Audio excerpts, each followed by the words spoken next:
사순절 묵상 출애굽의 길 26번째 시간입니다.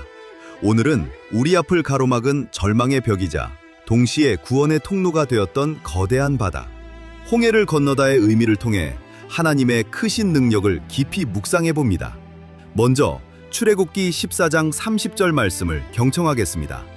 그날에 여호와께서 이같이 이스라엘을 애굽 사람의 손에서 구원하시매 이스라엘이 바닷가에서 애굽 사람들이 죽어 있는 것을 보았더라. 이 승리의 선포를 마음에 새기십시오. 이스라엘이 마주한 홍해는 단순한 호수가 아니었습니다.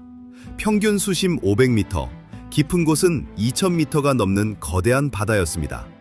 인간의 힘으로는 도저히 건널 수 없는 이 망망대해는 방야의 끝자락에서 마주한 절망의 벽이었습니다. 성경은 이 바다를 갈대바다 혹은 홍해라 부릅니다.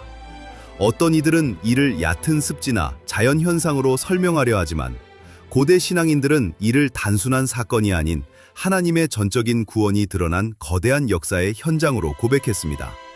바다가 깊고 넓을수록, 길이 완전히 막혀 보일수록 그 바다를 가르신 분이 하나님이심은 더욱 분명해집니다. 홍해도하는 우연히 일어난 사건이 아닙니다. 철저히 하나님께서 계획하시고 주도하신 위대한 구원의 드라마였습니다. 이스라엘 자손은 스스로 해결할 수 없는 진퇴양난의 위기 속에서 오직 하나님의 은혜를 경험했습니다. 내 힘으로 어찌할 수 없는 한계의 자리가 사실은 하나님의 살아계심을 가장 극적으로 만나는 은혜의 자리가 된 것입니다. 홍해를 건너는 사건은 영적인 의미가 큽니다. 이는 애굽의 노예로 살던 과거를 청산하고 광야에서 하나님께 속한 거룩한 백성으로 거듭나는 구원의 관문입니다. 이 바다를 통과해야만 진정한 출애굽의 여정이 시작됩니다. 바다를 건너지 않고서는 여전히 애굽의 세속적인 논리와 노예 근성 안에 머무를 뿐입니다.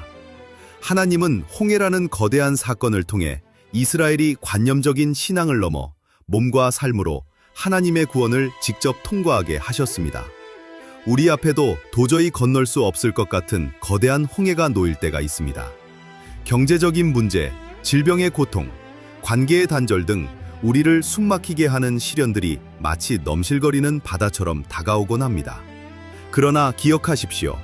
우리가 한계라고 느끼며 탄식하는 그 드넓은 바다 앞이 바로 하나님이 새로운 길을 여시는 시작점입니다.